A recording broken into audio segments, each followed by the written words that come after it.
Hello అండి అందరికీ.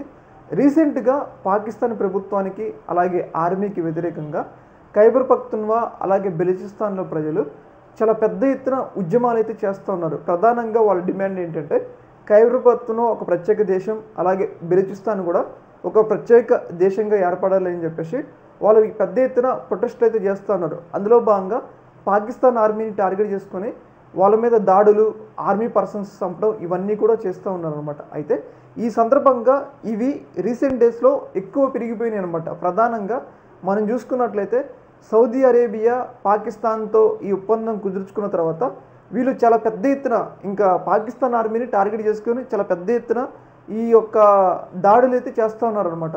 అందులో భాగంగా ఇప్పుడు మనం చూసుకున్నట్లయితే ఖైబర్ పఖ్తూన్వాలోని ఒక గ్రామంలో పాకిస్తాన్ ఆర్మీ యుద్ధ విమానం ద్వారా బాంబింగ్ చేసింది. ఇలా బాంబింగ్ చేయడంతో 30 మంది గ్రామస్తులు చనిపోయారు అనమాట.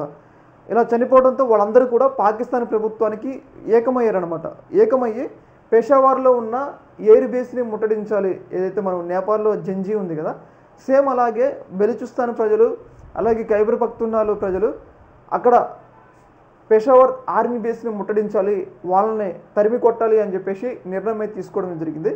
అయితే ఇక్కడ మనం గమనించుకోవాల్సింది ఏంటంటే ఈ సంఘటనలు సౌదీ అరేబియా పాకిస్తాన్ ఒప్పందం కుదుర్చుకున్న తర్వాత ఇవి చాలా ఎక్కువైనాయి అనమాట. దీన్ని బట్టి చూస్తుంటే వీళ్ళ వెనక ఇజ్రాయెల్ మొసాద్ యాక్టివేట్ అయిందన్న కొన్ని డౌట్లు అయితే వ్యక్తమవుతున్నాయి. ఎందుకంటే ఒకవేళ సౌదీ అరేబియా గనుక అణాయుధాలు చేరితే అది ఇజ్రాయెల్కి నష్టం. కాబట్టి ఏమైనా ఖైబర్ పఖ్తూన్వాలో ఉన్న అలాగే మనం చూసుకున్నట్లయితే బెలూచిస్తాన్లో ఉన్న తమ పర్సన్స్ని ఇజ్రాయెల్ ఏమైనా యాక్టివేట్ చేసిందా అన్న డౌట్లు అయితే వ్యక్తమవుతున్నాయి. ప్రధానంగా వాళ్ళు త్వరలో ఒక ఆర్మీ బేస్ని ముట్టడించాలి, పెషావర్లోని ఆర్మీ బేస్ని ముట్టడించాలి అని చెప్పేసి నిర్ణయం అయితే తీసుకోవడం జరిగింది.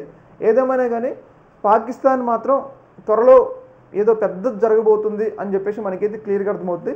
ముఖ్యంగా దాని వెనుక ఇజ్రాయెలే ఉంటుందన్న డౌట్లు కూడా వ్యక్తమవుతున్నాయి అనమాట. ఈ యొక్క అంశంలో మీ యొక్క అభిప్రాయాన్ని కామెంట్ సెక్షన్లో తెలియజేయండి. ఓకే మరి.